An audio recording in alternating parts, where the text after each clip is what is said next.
SBI क्लर्कच्या मेन्सला आता मोजून 35 दिवसांचा वेळ उरला आहे। या 35 दिवसांमध्ये नेमका काय अभ्यास करावा या संदर्भात आपण एक वेगळ्या व्हिडिओच्या माध्यमातून तर सांगितलंच आहे, पण नेमका अभ्यास करत असताना कन्सिस्टन्सी राहत नाही। अभ्यास कुठून करावा, कसा करावा या संदर्भात एक कंप्लीट सोल्यूशन जनरल अवेअरनेस आणि क्वांटच्या माध्यमातून मी आणि अक्षय सर तुमच्या सोबत घेऊन येतोय। या पुढच्या 30 दिवसांमध्ये म्हणजे 10 मार्च पासून आपण एक स्पेशल सिरीज चालू करतोय। या सिरीजच्या माध्यमातून आम्ही तुमच्याकडून अभ्यास करून घेणार आहोत, कारण अभ्यास करणं आणि अभ्यास करून घेणं यात खूप फरक आहे। जेव्हा अभ्यास करून घेतला तो तेव्हा प्रेशर असतं, वेगवेगळ्या टेक्निक्स शिकायला भेटतात। क्वांटिटेटिव्ह ॲप्टिट्यूडच्या माध्यमातून मी तुम्हाला संपूर्ण सिलेबसचं रिव्हिजन करून देणार, त्यानंतर काही लेक्चर्स घेणार, ज्या लेक्चर्सच्या माध्यमातून मी तुम्हाला मिनी मॉक टेस्ट सॉल्व करून दाखवेल की मिनिमम एका दिवशी 20 ते 25 क्वेश्चन सॉल्व करून दाखवणं। तिथं मेन्स लेवलला माझा नेमका अप्रोच कसा असतो, त्यानंतर 5 मेन्सच्या लाईव्ह टेस्ट देऊन दाखवणारे गाईडले असेल, अड्डा असेल, ऑलिव्ह असेल, या माध्यमातून संपूर्ण सोल्यूशन जे आहे हे मी तुम्हाला क्वांटिटेटिव्ह ॲप्टिट्यूडच्या माध्यमातून देणार। सोबत जनरल अवेअरनेसचा जो सब्जेक्ट आहे हा मॅक्सिमम बरेच जण अभ्यास करतात, पण ॲक्च्युअल एक्झाममध्ये गेल्यानंतर नेमका आठवत नाही। त्याच्यामागचं रिझन असतं की रिव्हिजनची कमतरता। तर रिव्हिजन खूप आवश्यक आहे। जेव्हा तुम्ही एक्झामच्या 15 दिवस महिनाभर अगोदर एक्झाम राहिली आहे, अशा वेळेस रिव्हिजन करून घेण्यासाठी संपूर्ण वेळ एक 20 लेक्चरच्या माध्यमातून अक्षय सर तुमच्यासाठी अवेलेबल आहेत। तर या सिरीजच्या माध्यमातून या 2 सब्जेक्टला तुम्हाला एक कॉन्क्रीट सोल्यूशन मिळेल। सोबत जसं मी अगोदरच सांगितलं की मेन्समध्ये अराउंड हे 2 सब्जेक्ट 100 मार्कांचं वेटेज डिझर्व करतात किंवा 100 मार्कांचं वेटेज या 2 विषयांचं आहे।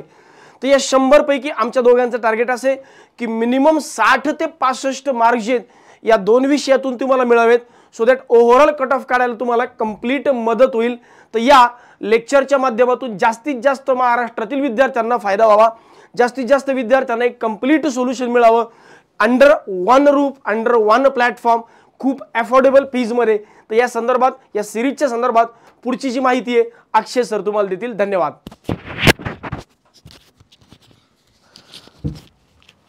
बघा, अबकी बार 100% SBI पार भैया। यावर्षी आपल्याला कशीच रिस्क घ्यायची नाहीये। मग इथून माग आपण 4-4, 5-5 दिवस अगोदर रिव्हिजन सेशन घ्यायचो, पण नाही, ह्या वर्षी आम्हाला अजिबात रिस्क घ्यायची नाही। म्हणून कमीत कमी 20 दिवस आपण हे रिव्हिजन सेशन घेणार आहे, जेणेकरून एवढा मोठा क्वांटिटेटिव्ह ॲप्टिट्यूडचा सिलेबस आहे तो 20 दिवसामध्ये प्रॉपर रिवाइज कसा करायचा, सोबत एवढा मोठा जनरल अवेअरनेसचा सिलेबस आपण शिकलोय त्याची प्रॉपर रिव्हिजन कशी करायची, यावाल्या सगळ्या गोष्टी आपल्याला या सिरीजच्या माध्यमातून बघायच्या आहे। तर डिटेल गोष्टी आपण त्याबद्दल बघूया। नेमकं याच्यामध्ये काय होईल, फीज कशी असेल, कोणाला किती फीज असेल, ऑफलाईनच्या विद्यार्थ्यांसाठी काय असेल, ऑनलाईनच्या विद्यार्थ्यांसाठी कसं असेल, काय असेल, याबद्दलची सगळी माहिती या लेक्चरमध्ये सांगणार आहे। बघा, 10 मार्च 2025 पासून 10 मार्च 2025 पासून ही वाली सिरीज चालू होती। डेली 2 लेक्चर त्या केसमध्ये असेल। प्युअरली हे लेक्चर फक्त आणि फक्त ऑनलाईनच असेल। प्युअरली हे लेक्चर फक्त आणि फक्त ऑनलाईनच असेल, हा वाला एक पार्ट नीट लक्षात घ्या। मग रोज सायंकाळी 7 वाजता जनरल अवेअरनेसचं लेक्चर होईल आणि रोज रात्री 9 वाजता क्वांटचं लेक्चर होईल।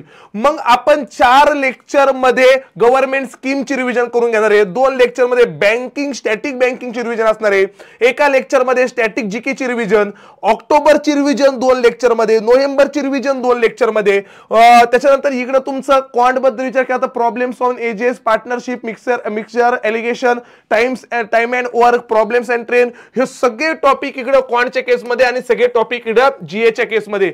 जसं इकडे ऑक्टोबर झाला, नोव्हेंबर, डिसेंबर, जानेवारी, फेब्रुवारी, मार्च, म्हणजे 6 महिन्यांचं जे करंट अफेअर याच्यावर 12 लेक्चर मध्ये प्रॉपर रिव्हिजन, गव्हर्नमेंट स्कीमची 4 लेक्चर मध्ये रिव्हिजन, स्टॅटिक बँकिंगची 2 लेक्चर मध्ये रिव्हिजन आणि जो वाला आपला पार्ट स्टॅटिक जीके त्याची एका लेक्चर मध्ये रिव्हिजन, बजेट प्लस ऑदर एका लेक्चर मध्ये, असे 20 लेक्चर जीएचे।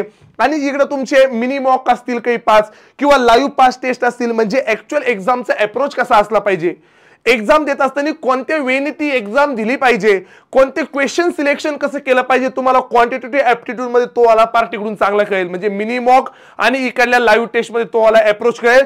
सोबत तुमचे ह्या वाल्या पार्टचं पण डिस्कशन इकडल्या लेक्चर्स मध्ये होईल। आणि जीएच्या केस मध्ये पूर्ण government scheme, static GK, static banking आणि पूर्ण करंट अफेअर चालेल। हे फक्त आणि फक्त रिव्हिजन सेशन असतील, याच्या व्यतिरिक्त रेग्युलर सेशन तर आपले चालणारच आहे। याच्या व्यतिरिक्त जे काही आपले रेग्युलर सेशन आहे, हे रेग्युलर सेशन तर आपले चालूच राहणार, जे रोज सायंकाळी 5:30 वाजता, आता फेब्रुवारीचं करंट अफेअर चालू आहे, मार्च चालू होईल, तो वाला पार्ट कंटिन्यू चालू असणार आहे. हे एक्स्ट्रा रिव्हिजन सेशन त्याच्या व्यतिरिक्त वाला पार्ट असणार आहे. सोबत मग सर आता येतो मी महत्वाच्या मुद्द्यावर, म्हणजे फीजवर. कोणासाठी काय असेल हा वाला पार्ट नीट समजून घ्या. हा पार्ट मी जो सांगतोय तो नीट समजून घ्या, महत्वाचा पार्ट आहे. सर ऑल ऑनलाईन बॅचेस ज्यांच्या व्हॅलिडिटी बाकी आहे, म्हणजे विजेताच्या पूर्ण विजेता 2 विजेता 3 पासून व्हॅलिडिटी बाकी असेल त्यावाल्या बॅचेस, किंवा स्पेशल बॅचेस. मग स्पेशल बॅचेस मध्ये विचार केला जीए गुरुकुल असेल, त्याच्यानंतर फास्ट ट्रॅक बॅच मध्ये पण दिसेल, करंट अफेअर्स ओनली मध्ये पण दिसेल, कंबाईन क्वांट प्लस जीए गुरुकुल काही लोकांनी घेतलेली त्याच्यामध्ये पण दिसेल. स्पेशल बॅचेस सगळ्या क्वांटच्या साठी क्वांटच्या स्पेशल बॅचेस, जीएच्या साठी जीएच्या स्पेशल बॅचेस याच्यामध्ये हवाला पार्ट दिसेल, कंबाईन बॅचेस मध्ये पण हवाला पार्ट दिसेल, ज्यांच्या व्हॅलिडिटी बाकी आहे अशा सगळ्याच बॅचेस. सर ऑफलाईन मध्ये कोणाला दिसेल, तर ऑफलाईनच्या ज्या बॅचेस आहेत, ज्या बॅचेसची ऑफलाईनची व्हॅलिडिटी बाकी आहे, म्हणजे पुन्हा मी विजेता 2 पासून ज्यांची व्हॅलिडिटी बाकी आहे अशांना सगळ्यांना फ्री मध्ये दिसेल, यांना फ्री मध्येच दिसेल. ऑनलाईनच्या सगळ्या बॅचेस सोबत ऑनलाईनच्या स्पेशल बॅचेस मध्ये सुद्धा यावाला पार्ट दिसेल. ऑनलाईनच्या स्पेशल बॅचेस मध्ये सुद्धा हवाला पार्ट दिसेल. 20 दिवसामध्ये 40 लेक्चर वाला पार्ट. सोबत ऑफलाईनचे ज्यांच्या व्हॅलिडिटी बाकी अशाला दिसेल. बाकीच्यांसाठी सर मला फक्त ह्यावाल्या बॅचेस घ्यायचे आहे, तर जीए रणसंग्राम आणि क्वांट रणसंग्राम अशा 2 बॅचेस असेल, तर जीए रणसंग्रामची फीज असेल 700 रुपये. फक्त जीए रणसंग्राम घेतलं तर, फक्त क्वांट रणसंग्राम घेतलं तर तिची फीज असेल 700 रुपये. Sir combine GA plus quant रणसंग्राम जर घेतलं, जीए प्लस क्वांट रणसंग्राम, तर 1000 रुपये ही वाली फीज असेल. याच्यामध्ये 10 मार्च पासून तर पुढे 20 दिवस म्हणजे अराउंड 5 तारखेपर्यंत, म्हणजे जवळपास प्रत्येक आठवड्यात 5 लेक्चर हिशोबाने 4 आठवडे हा पार्ट चालेल. मी तर टाइम टेबल पण मागच्या स्लाइडला दिलं होतं, तर त्या हिशोबाने तो वाला पार्ट पूर्ण चालेल. तर याचं बॅच शिकवण्याचं ड्युरेशन असेल 10 एप्रिल पर्यंत. बॅचची व्हॅलिडिटी मुद्दामून 10 मे पर्यंत ठेवलेली, म्हणजे तेच रेकॉर्डेड लेक्चर 10 मे पर्यंत अवेलेबल असतील, ज्यांची एसबीआय पीओ मेन्स वगैरे तो वाला पार्ट आहे त्यासाठी. सोबत सर असे काही ऑफलाईनचे आमचे विद्यार्थी आहे, जे विद्यार्थ्यांची व्हॅलिडिटी तर संपलेली आहे पण ते क्वांटच्या लेक्चरला येतात, ते व्हॅलिडिटी तर संपलेली पण जीएच्या लेक्चरला येतात, त्यांच्याकडे व्हॅलिडिटी नाहीये.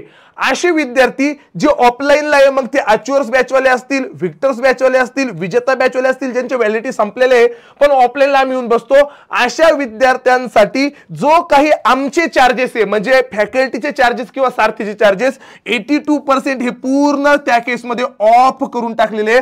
तुम्हाला फक्त 18% जीएसटी भरावा लागेल, फक्त 18% जीएसटी भरावा लागेल. म्हणजे अशा व्यक्तीला ऑफलाईनला होतो सर मी अच्युअर्स 1 to 10 मध्ये, व्हिक्टर 1 to 10 मध्ये, विजेता 1 to 10 मध्ये, विजेता ज्यांच्या बॅचेस बाकी त्यांना तर दिसणारच पण काहींच्या संपलेल्या त्यांच्यासाठी तर फक्त 18% जीएसटी. 18% म्हणजे सर 10% 70 रुपये, 60 56 रुपये, म्हणजे लय जातं 126 130 रुपये चार्जेस मध्ये तुम्हाला जीएची बॅच परचेस करता येईल. तेवढ्या त्याच्यात क्वांटची परचेस करता येईल आणि कंप्लीट केली ती 180 रुपयात तर सगळं चून जाईल. म्हणजे हा चार्जेस तुम्ही गव्हर्नमेंटचे पे करताय, सारथीचे नव्हे. आमची आजही तीच इच्छा आहे की असे विद्यार्थी जे ऑफलाईन सारथीचे विद्यार्थी अच्युअर्स पासून पुढच्या आशाला आम्हाला फ्री शिकवायचे, म्हणून पूर्ण आमचे चार्जेस आम्ही ऑफ करून टाकलेले. फक्त तुम्हाला गव्हर्नमेंटचे चार्जेस म्हणजे 18% पे करावं लागेल. मग अच्युअर्स 1 to 10, विजेता 1 to 10 किंवा व्हिक्टर 1 to 10 असे विद्यार्थी एसबीआय 1000 नावाचा कुपन कोड अप्लाय करू शकता. हा कुपन कोड फक्त ह्याच विद्यार्थ्यांना अप्लाय होऊ शकतो. हा कुपन कोड फक्त ह्याच विद्यार्थ्यांना अप्लाय होऊ शकतो, तो वाला एक पार्ट. आणि ह्या विद्यार्थ्यांना जर काही प्रॉब्लेम या केसमध्ये आला असेल तर तुम्ही डायरेक्ट इथं ऑफलाईनला आहे, तुम्ही ऑफलाईनला येऊन इथं ऑफिसला येऊन काय असेल तर ते सॉल्व्ह करून बॅच बाय करू शकता. जर हा कुपन कोड अप्लाय झाला नाही किंवा काही झालं नाही, अप्लाय 100% होईल तर तो वाला एक पार्ट. म्हणून हा पार्ट नीट लक्षात घ्या कसा आहे. सर बॅच कुठे भेटल बघा, सारथी एज्युकेशन नावाच्या ऍप मध्ये तुम्ही इथं कोर्सेस मध्ये गेले, हा वाला पार्ट नीट लक्षात घ्या. सर बॅच सापडत नाही त्यासाठी तुम्ही आम्हाला कॉल करणार, तर ह्या कोर्सेस मध्ये गेल्यानंतर अशी एक विंडो येईल, ऑल कोर्सेसवर क्लिक करा, ऑल कोर्सेसवर. आणि या ऑल कोर्सेसवर क्लिक केल्यानंतर तुम्ही ह्या स्लाइडवर असाल आणि इथं थोडंसं स्क्रोल केलं तर तुम्हाला जीए रणसंग्राम दिसेल, तुम्हाला क्वांट रणसंग्राम दिसेल आणि तुम्हाला जीए प्लस क्वांट रणसंग्राम वाल्या बॅच दिसतील. तर ह्यावाल्या सगळ्या बॅचेस इथं तुम्हाला अवेलेबल करून देण्यात आलेल्या आहे. त्या हिशोबाने तुम्ही ह्यावाल्या बॅचेसचा फायदा घेऊ शकता. कोणासाठी किती फीज काय ह्या पद्धतीने हे रणसंग्राम चालेल. डेली 2 लेक्चर सायंकाळच्या स्लॉटमध्ये ओनली ऑनलाईन फॉर्मॅटमध्ये या केसमध्ये होतील. चालेल, तर आपण इथं थांबूया आणि भेटूया आपल्या रेग्युलर लेक्चरमध्ये. तोपर्यंत चलो बाय बाय, टेक केअर आणि धन्यवाद.